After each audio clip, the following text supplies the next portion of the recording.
Olá, boa tarde, meu povo! Vamos para mais uma live de consultoria e hoje, como prometido, eu vou falar sobre quem tem mãe cabeça dura. Então, vamos aguardando aí, o pessoal vai começar a entrar para eu falar sobre esse tema que foi pedido por vocês e que eu vejo que realmente tem muita gente que tá passando por isso, que tá passando por esses problemas. Aguardar aí um pouquinho o pessoal entrar. Tô aqui olhando, né? Nem sempre a gente tem como fazer live sem filtro, então hoje vai com filtro. É isso, pessoal. A consultoria gratuita de hoje, eu vou abrir no finalzinho dela para vocês colocarem, assim como foi a última da crença limitante, vocês colocarem qual é a questão que você tá passando com a sua mãe, que você sente que ela é muito cabeça dura, e aí eu vou te dar na lata que você vai ter que fazer, entendeu? Eu vou passar minha recomendação na lata para você. Mas vamos começar resgatando um pouco esse tema. Eu fiquei, gente, vocês estão conseguindo me ver, me ouvir bem? Eu cheguei, gente, a ficar um pouco receosa de falar sobre isso, sabe?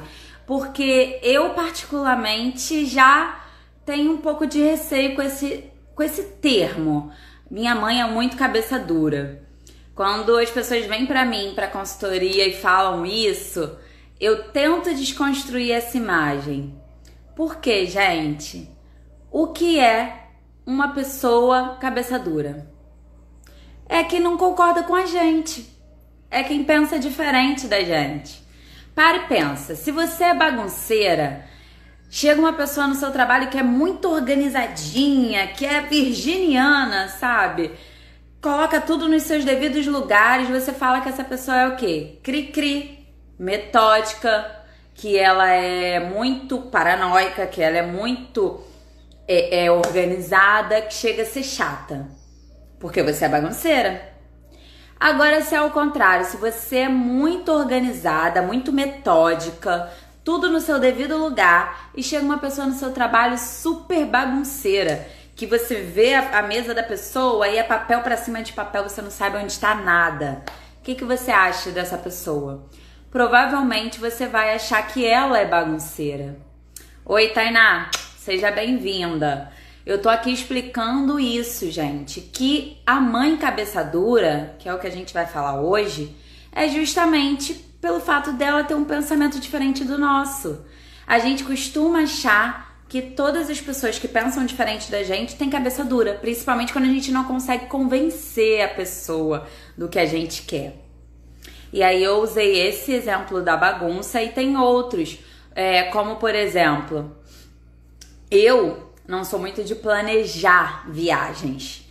Então, quando eu vou viajar, geralmente é uma coisa que é meio planejada assim.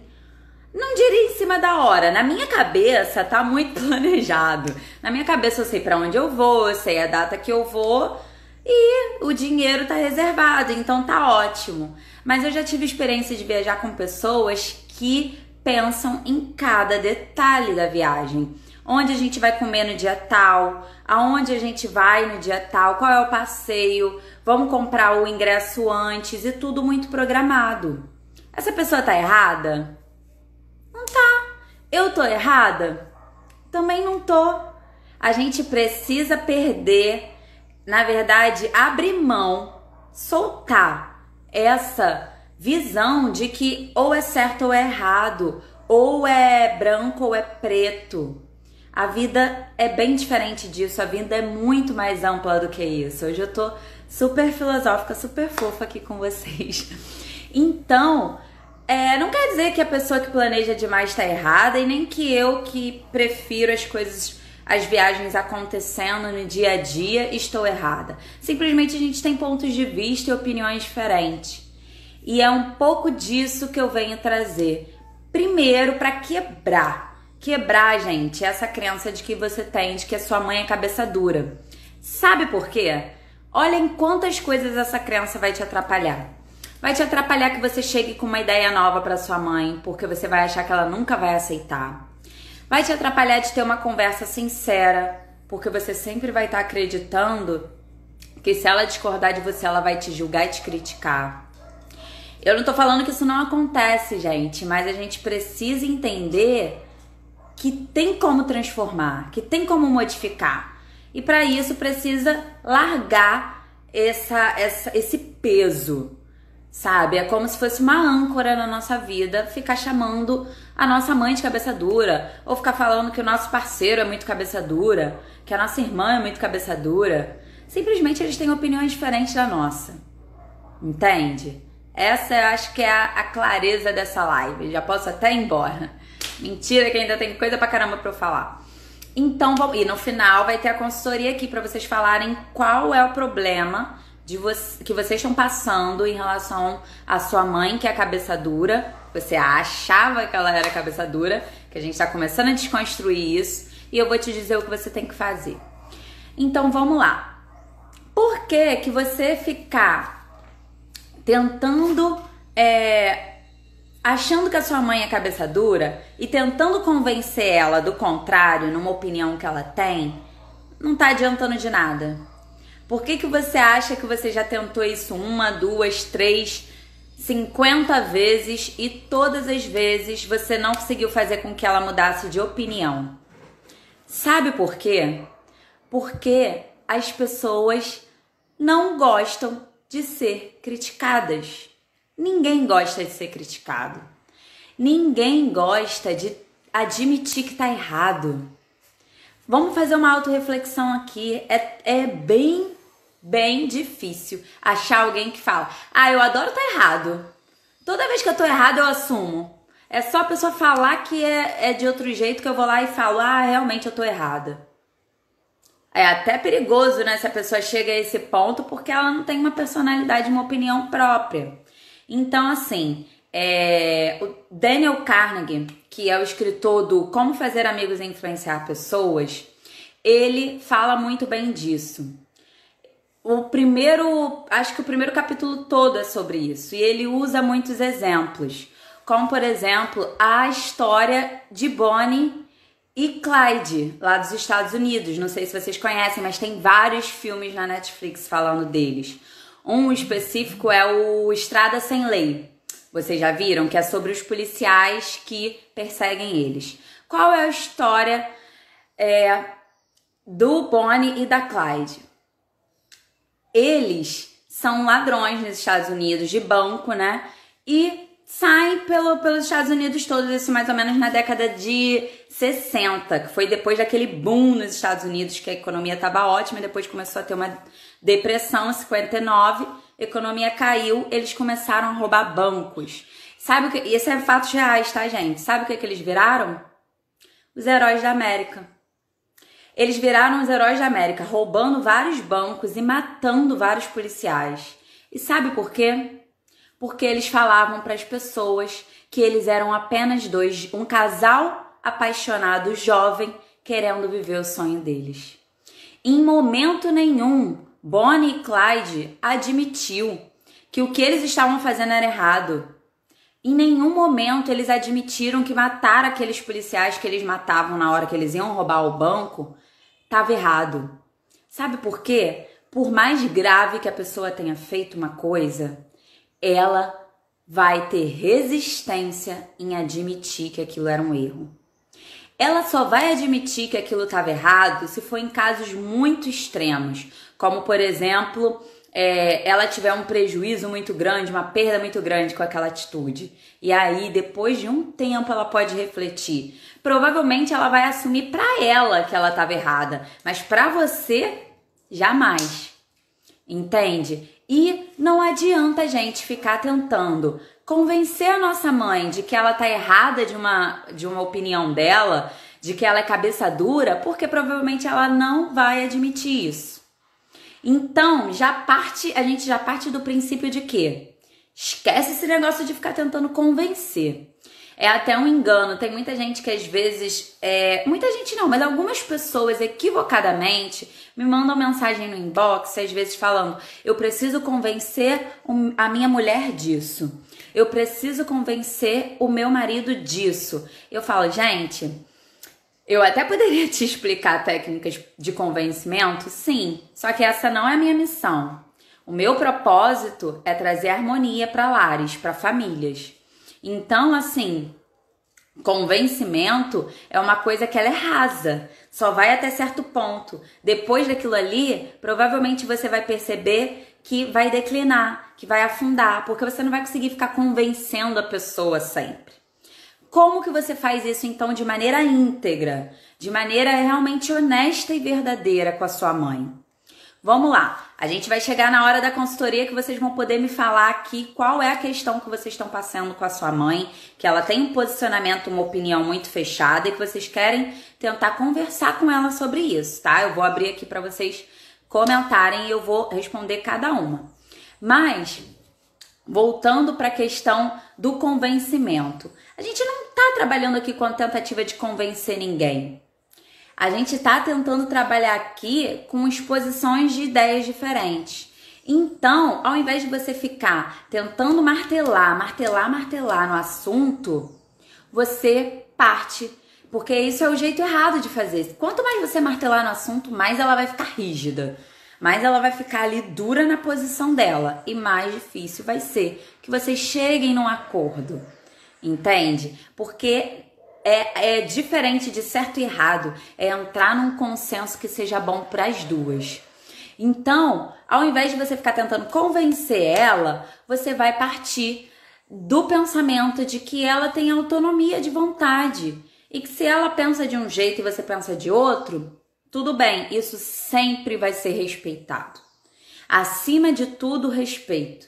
Então, acima de tudo, se ela tem uma opinião diferente da sua, ela precisa respeitar a sua opinião e você pode, no caso, falar para ela, declarar para ela que você precisa que a sua opinião seja respeitada, assim como você também tem que respeitar a opinião dela.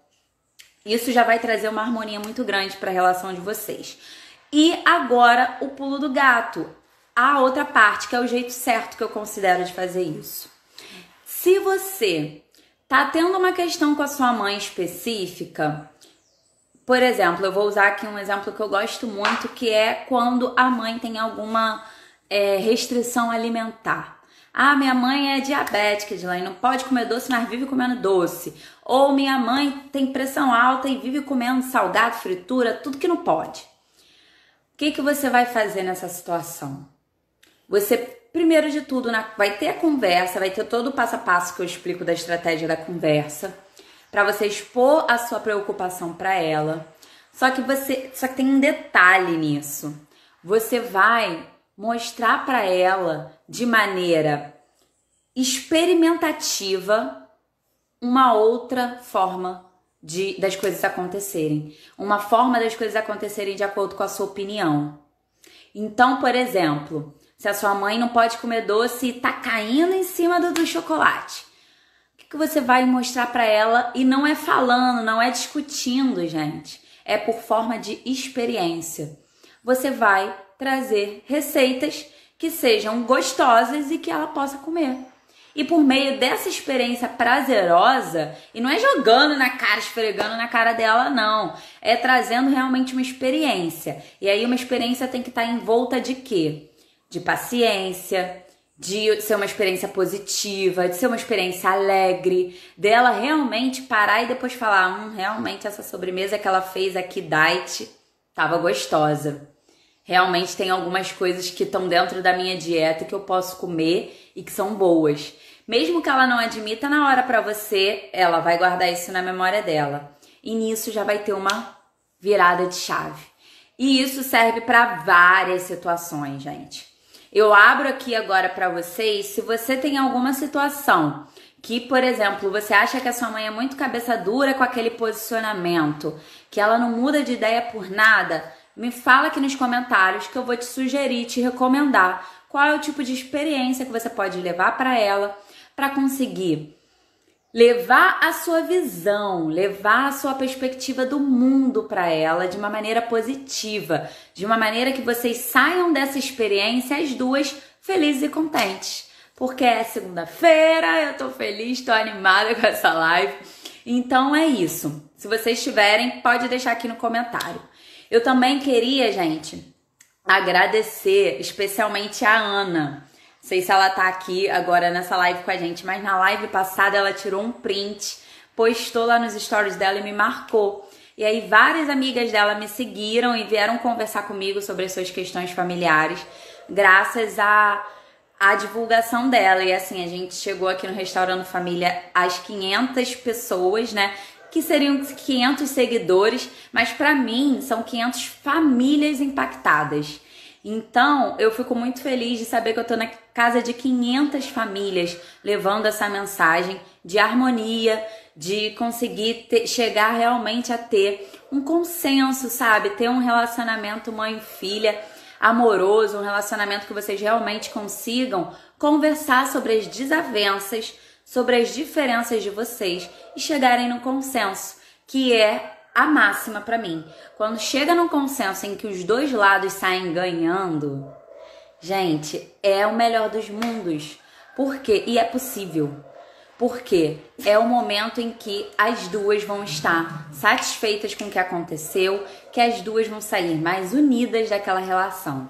Então, gente, eu abro aqui pro comentário. Alguém tá passando por alguma situação aí com algum familiar, passando por alguma situação aí com o esposo, com a filha, com a mãe, em que você acha que a pessoa é muito cabeça dura e que não tá tendo como você conversar com ela sobre algum assunto difícil? Fala aqui pra mim. E a partir disso eu vou dar a minha recomendação pra vocês. Se não tiver ninguém, eu vou fazer a consultoria da pessoa que eu tinha marcado já. Tá bom? Então, vamos lá. A consultoria de hoje, gente, era de uma menina que mandou mensagem por inbox, né? E ela tava passando uma situação com a mãe dela em relação à situação e organização financeira da casa. O que acontece? A mãe dela é muito desorganizada financeiramente. E elas não conseguem fazer obra na casa. Ela já falou que já está por vários anos tentando se organizar para que ela, a mãe e os irmãos consigam cada um contribuir com o que pode para poder terminar a obra da casa. Só que por conta dessa desorganização das finanças da família, isso nunca chega a acontecer. Então, e ela quer sentar para conversar, ela quer sentar para organizar as finanças. Aí eu recomendei o seguinte para ela, né? Tô aqui agora passando para vocês. É dela fazer exatamente isso. Se a mãe dela tá com a cabeça muito dura sobre a sugestão dela de organizarem as finanças, ela vai trazer uma experiência em que isso consiga acontecer. Por exemplo, a obra é uma coisa muito grande. Então, para a mãe dela dar o braço a torcer e acreditar nesse projeto, talvez seja preciso fazer um projeto menor primeiro. Como, por exemplo, se organizar financeiramente para comprar uma geladeira, uma televisão nova, alguma coisa dentro da casa que seja mais barata e que possa fazer com que a mãe dela perceba que se elas se organizarem, elas conseguem comprar aquilo à vista. E a partir daquela experiência, a mãe dela vai perceber que é capaz de fazer isso em outras situações. No caso da obra da casa, por exemplo. Entenderam? É mais ou menos assim que funciona e eu gostaria de convidar vocês a implementarem isso na sua vida. Pega uma situação em que você está acreditando que a pessoa está sendo muito cabeça dura e tenta mostrar para ela a sua visão daquela situação, daquele problema, de uma maneira que tenha uma experiência nisso. Eu acredito que isso vai fazer com que a pessoa, aos pouquinhos, degrau depois de degrau, perceba como essa mudança que você está sugerindo pode ser positiva para vocês duas. Tá bom, pessoal? É isso, assim eu fico aqui com a live de hoje. Agradeço todo mundo que participou. Luciana, Cleidilene, Cassi, Hanna, Magalia. Oi, Magalia. Roberta, sempre aí com a gente. Eu agradeço todas vocês, tá bom? Um beijão. Amanhã vai ter uma live aqui junto com a Bruna, psicóloga, que já teve uma live aqui junto com a gente. Mas a live de amanhã vai ser especial falando de envelhecimento. E aí vocês estão convidadas a participar. Vai ser às 20 horas da noite. e a gente vai estar falando sobre envelhecimento e esse processo aí dentro da família, quando você tem alguém da sua família que tá envelhecendo e você tá enfrentando conflitos e dificuldades de lidar com esse envelhecimento com a sua família. Vai ter muita coisa boa amanhã, tá bom? Um beijo pra vocês e tchau, tchau. Um beijo, César, também.